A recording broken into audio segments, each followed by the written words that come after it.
ఓం శ్రీ గణేశాయ నమః. శ్రీమాత్రే నమః. శివాయ గురవే నమః. శ్రీకృష్ణ పరబ్రహ్మణే నమః. శ్రీరామాయ నమః. శ్రీ గురుభ్యో నమః.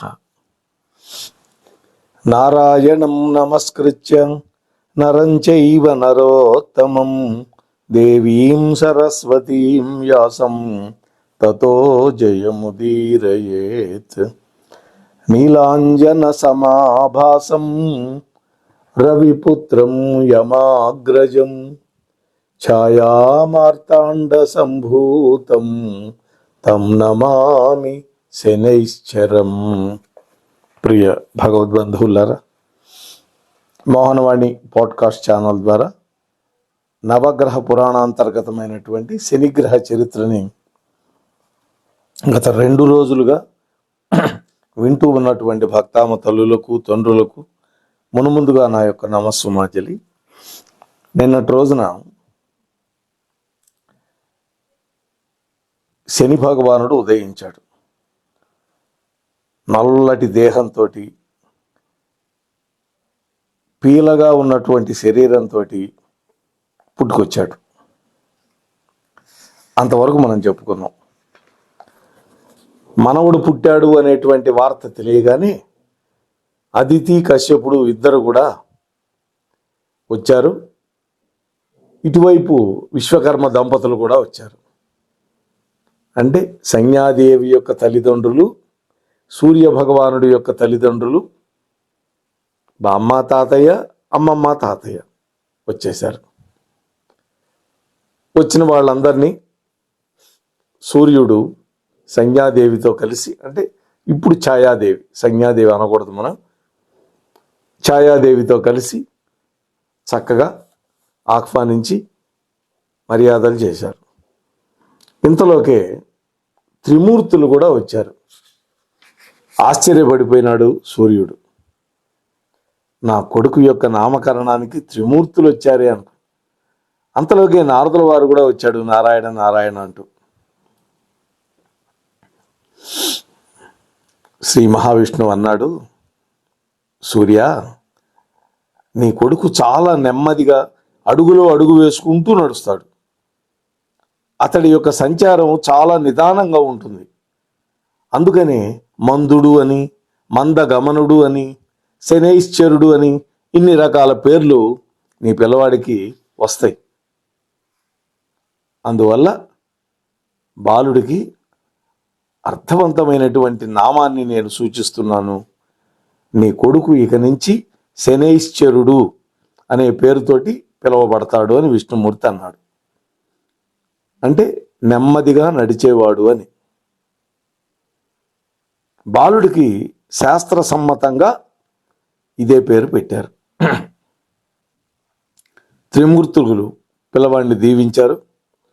భవిష్యత్తులో ఈ పిల్లవాడు నవగ్రహ దేవతలలో ప్రముఖుడవుతాడని, విద్యాబుద్ధులు నేర్పిస్తూ చక్కగా పెంచి పెద్దవాడిని చేయమని శివుడు, బ్రహ్మ ఇద్దరు సూర్యుడికి చెప్పారు. తన సంతతి యొక్క పరంపరలో ఇద్దరు నవగ్రహ దేవతలు ఆవిర్భవించినందుకు కశ్యప ప్రజాపతికి పరమానందం కలిగింది. గ్రహాలకు అధిపతిగా అదితి యొక్క కొడుకు సూర్యుడు, సూర్యుడి యొక్క కొడుకు శని, ఇద్దరికి గ్రహాల మీద ఆధిపత్యం లభించింది. అందుకని సంతోషపడ్డాడు.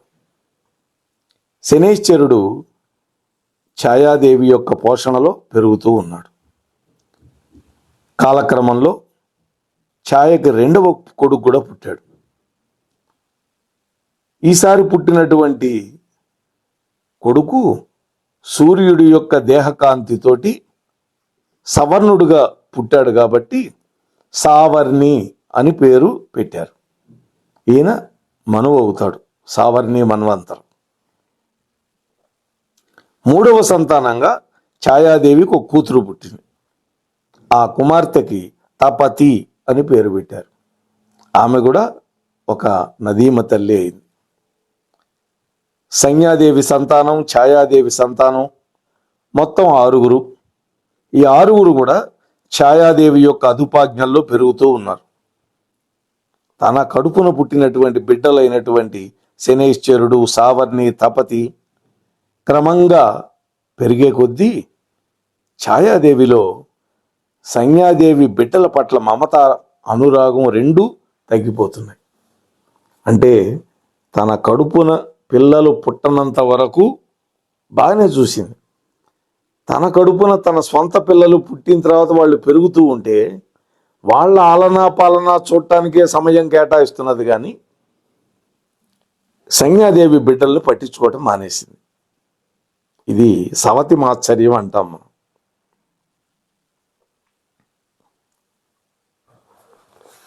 మరి ఆ తరువాత ఏమైంది అనేటువంటి విషయాన్ని మనం కొనసాగిద్దాం. యముడు ఒకనాడు తల్లికి తండ్రికి నమస్కరించాడు. యముడు సంజ్ఞాదేవి బిడ్డ. ఛాయాదేవికి సూర్యుడికి నమస్కారం చేశాడు. సావర్ణిని, శనిని, యమిని, తపతిని ప్రేమగా పలకరించాడు. అనుకున్నది సాధించావు కదా యమా, సూర్యుడు కుమారుడితో అన్నాడు ఈ మాట. అనుకోనటువంటి అద్భుత పదవిని బ్రహ్మదేవుడు నాకు అనుగ్రహించాడు తండ్రి అన్నాడు. అంటే యమలోకానికి ఆధిపత్యం వహించే పదవి బ్రహ్మ ఇచ్చాడు. ఆయన నన్ను దక్షిణ దిక్కుకి పాలకుడుగా కూడా నియమించాడు. యమలోకానికే కాదు, దక్షిణ దిక్కుకు అధిపతిగా నియమించాడు. వెంటనే సంజ్ఞాదేవి అన్నది, చూశారా స్వామి, నా బిడ్డ దిక్పాలకుడయ్యాడు అని సంతోషపడింది. కాలం తీరినటువంటి జీవులని పాశబంధంతో తీసుకురావడం, వాళ్ళ యొక్క పాపపుణ్యాలని లెక్కగట్టి నరకానికో స్వర్గానికో పంపించటం, ఇవే నా విధి, నాకు బ్రహ్మదేవుడు ఇదే పని చెప్పాడు అని అన్నాడు. పాపపుణ్యాలను నిర్ణయించి శిక్షలు సక్రమంగా విధించగలిగేటటువంటి పరిజ్ఞానం కోసం పరమేశ్వరుడు గురించి తపస్సు చేయమని ఆ బ్రహ్మదేవుడు నన్ను ఆజ్ఞాపించాడు తండ్రి అన్నాడు. అట్లాగా నాయన, చతుర్ముఖ బ్రహ్మ యొక్క ఆజ్ఞను అనుసరించి హిమాలయ పర్వతం మీద పరమశివుడి గురించి తపస్సు చేశాను. ఆయన సాక్షాత్కరించాడు. తాను రూపొందించినటువంటి శిక్షా స్మృతిని నాకు ఉపదేశించాడు అని కొంతకాలం తర్వాత తిరిగి వచ్చినటువంటి యముడు ఆనందంగా తల్లిదండ్రులకు చెప్పాడు. అప్పుడు సంజ్ఞాదేవి, నాయన, పరమశివుడు శిక్షాస్మృతి గ్రంథం రచించాడా అన్నాడు. సూర్యుడు అన్నాడు, సంజ్ఞ, విశ్వంలో మొట్టమొదటిసారిగా శిక్షాస్మృతిని నిర్మించింది పరమశివుడే. మేరు పర్వతం మీద దక్షిణాన నా కోసమని సంయమని అనేటువంటి ఒక గొప్ప పట్టణం విశ్వకర్మ చేత నిర్మింపజేశాడు. ఆ నగరం 100 యోజనాల పొడవుతో 100 యోజనాల వెడల్పుతో అద్భుతంగా ఉంటుంది. అందులో ఉండేటటువంటి సభలో నేను నా యొక్క విధులు నిర్వహించాలి తండ్రి. మీ ఆశీస్సులతోటి, బ్రహ్మదేవుడి యొక్క అనుగ్రహంతో నా యొక్క దిక్పాలక పదవిని నేను మొదలు పెడతాను అని యముడు సంతోషంగా చెప్పాడు. యముడు చెప్తున్న విషయాలు అందరి ముఖాల మీద ఆనందాన్ని కలిగేటట్టు చేసినాయి. ఒక్క శనైశ్చరుడు మాత్రం నవల. అతడి యొక్క నల్లటి ముఖం మీద తీవ్రమైన అసంతృప్తి, అసూయ రెండూ కలిసి కనపడ్డాయి. చూడండి, సావర్ణి, చూశారా, మీ సోదరుడు యముడు బ్రహ్మదేవుణ్ణి, శంకరుణ్ణి చక్కగా మెప్పించాడు. దిక్పాలక పదవి సంపాదించుకున్నాడు. తన పరిపాలన కోసం అద్భుతమైనటువంటి సభాభవనం, నగరం అన్నీ కూడా లభించినాయి ఈ యముడికి అని సంజ్ఞాదేవి ఉత్సాహంగా నూరిపోస్తూ అన్నది ఈ మాట. సూర్యుడు అన్నాడు, నాయనలారా, మీరు కూడా మీ అన్న అయినటువంటి యముణ్ణి ఆదర్శంగా తీసుకోండి, మీరు కూడా అంతటి గొప్ప కార్యాలు సాధించండి అన్నాడు.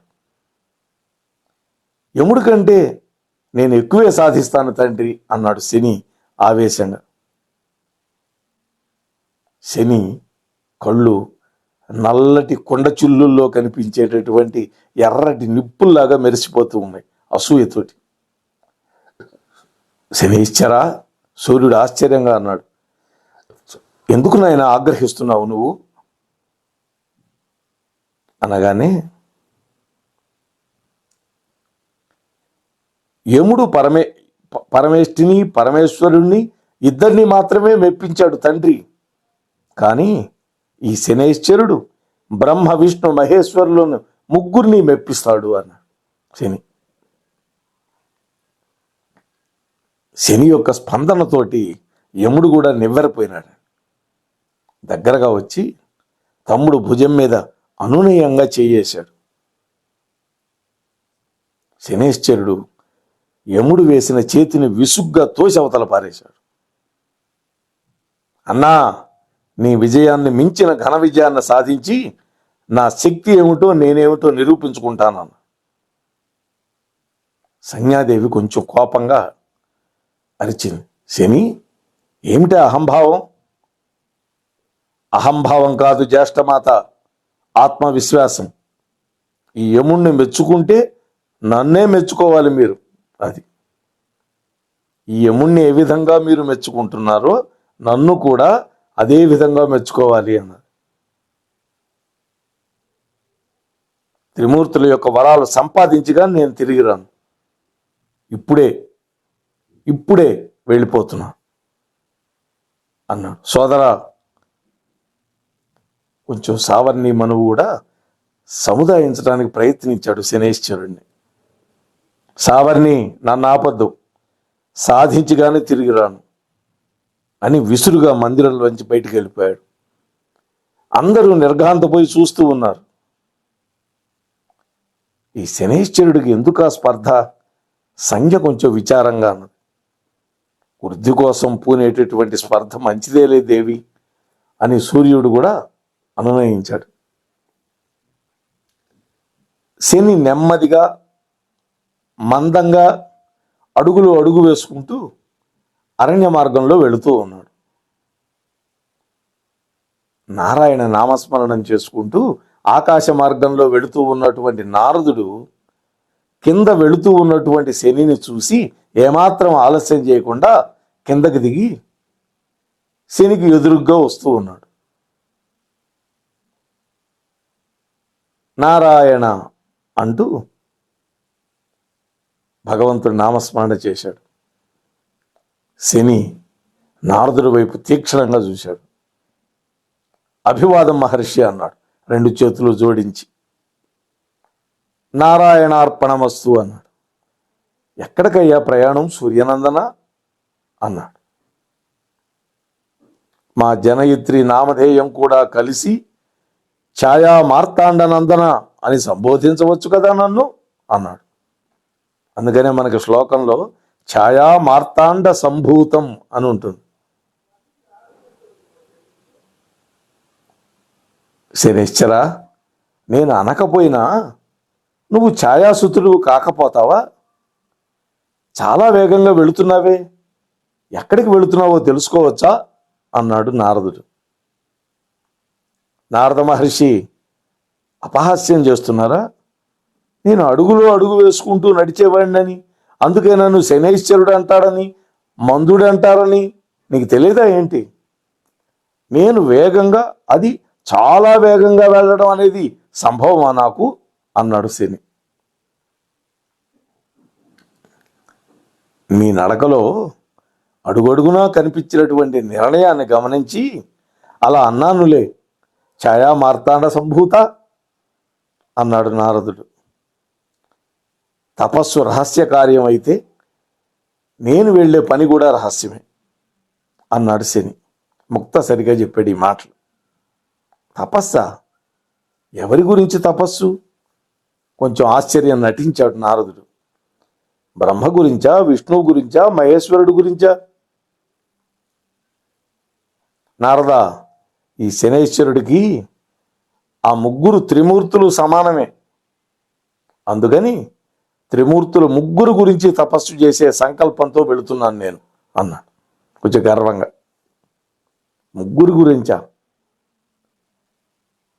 ఒక్కరైనా చాలుగా వరాలు వర్షింపచేయటానికి. ఏ ఒక్కరైనా చాలే. కాదు నారదా, ముగ్గురిని ప్రసన్నం చేసుకోవాలని మనస్సులో దృఢంగా నిశ్చయించుకొని బయలుదేరాను. నా నిర్ణయం మారదు అన్నాడు పట్టుదలగా. మా అన్న యముడు కేవలం ఇద్దరినే మెప్పించాడు, నేను త్రిమూర్తులు ముగ్గురిని మెప్పిస్తాను. అదన్నమాట సంగతి. నీ ఆలోచన బాగానే ఉంది. అయితే ముగ్గురు కోసం తపస్సులోనే చాలా కాలం గడిచిపోతుంది.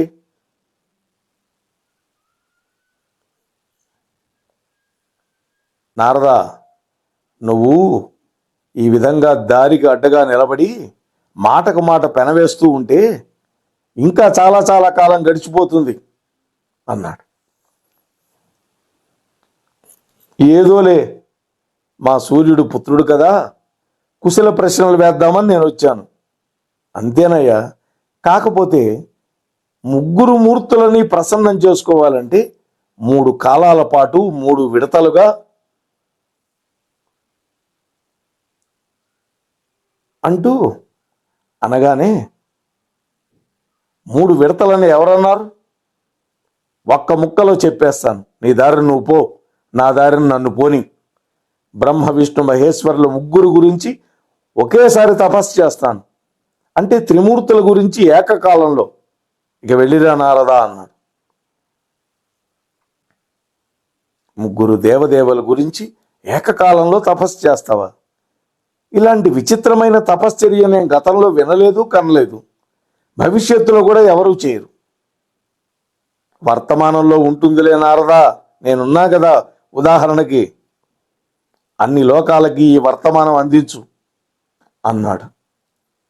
వర్తమానం అంటే ఇన్ఫర్మేషన్ అని ఒక అర్థం, వర్తమానము అంటే ఇప్పుడు జరుగుతున్న కాలం అని ఒక అర్థం. చూడండి, ఆ విధంగా చెప్పి శనేశ్వరుడు అడుగులో అడుగు వేసుకుంటూ వెళ్ళిపోతూ ఉన్నాడు. శనేశ్వరుడు మెల్లగా అరణ్య మధ్యంలోకి వెళ్ళాడు. ఒక ఏకాంత స్థలంలో తపస్సు మొదలుపెట్టాడు.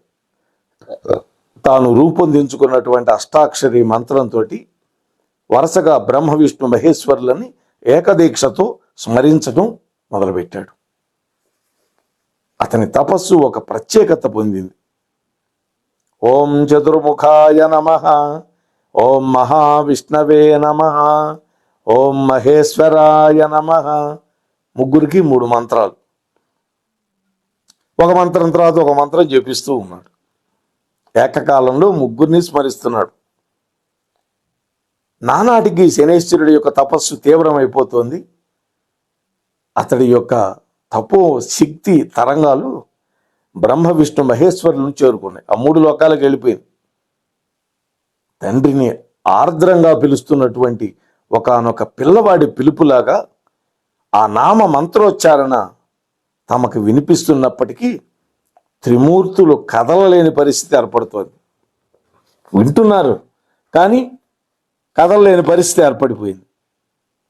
ఓం చతుర్ముఖాయ నమః అని శనేశ్వరుడు ధ్యానించగానే బ్రహ్మదేవుడు ప్రచోదితం అవుతున్నాడు. శని ముందు సాక్షాత్కరించడానికి ఉద్యుక్తుడవుతున్నాడు. కానీ మరుక్షణం ఓం మహావిష్ణవే నమః అంటూ జపిస్తున్నాడు. అంటే శని మహావిష్ణువుని ప్రచోదనం చేస్తూ ఉన్నాడు. అంతే, శని విష్ణుమూర్తి కోసం పరితపిస్తూ ఉన్నాడు అనుకుంటున్నాడు బ్రహ్మ. విష్ణువు తీరు అలాగే ఉంది. వెంటనే ఓం మహేశ్వరాయ నమః అంటున్నాడు శని.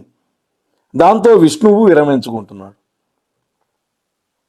మహేశ్వరుడు ప్రతిస్పందించేందుకు ఉద్యుక్తుడు కాగానే శని మళ్ళీ ఓం చతుర్ముఖాయ నమః అంటున్నాడు.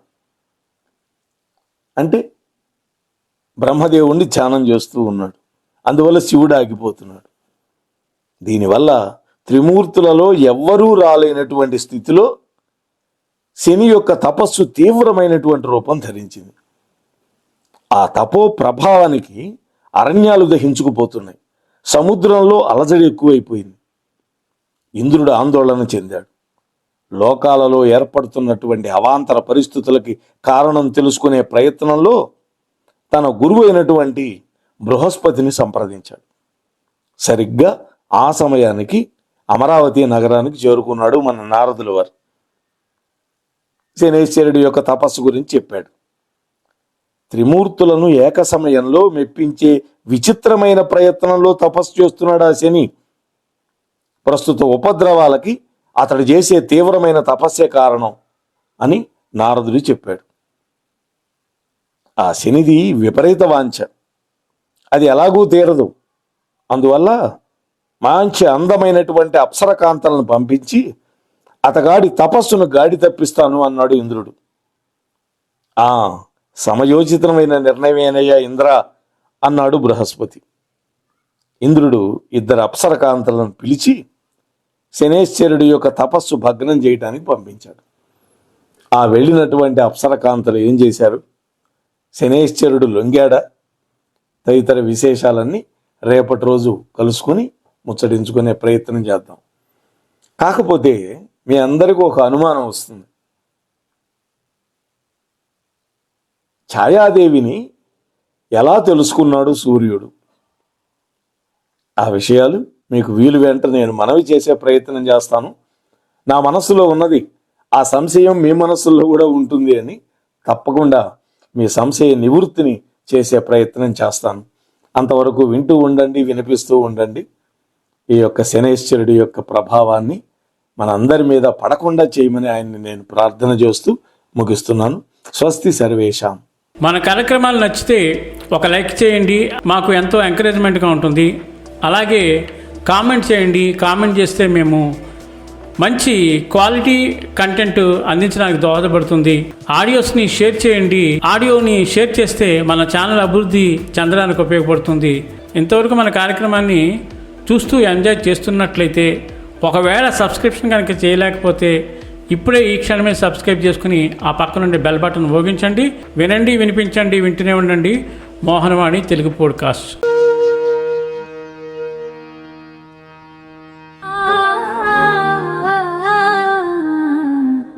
మోహనవాణి మదిని దోచే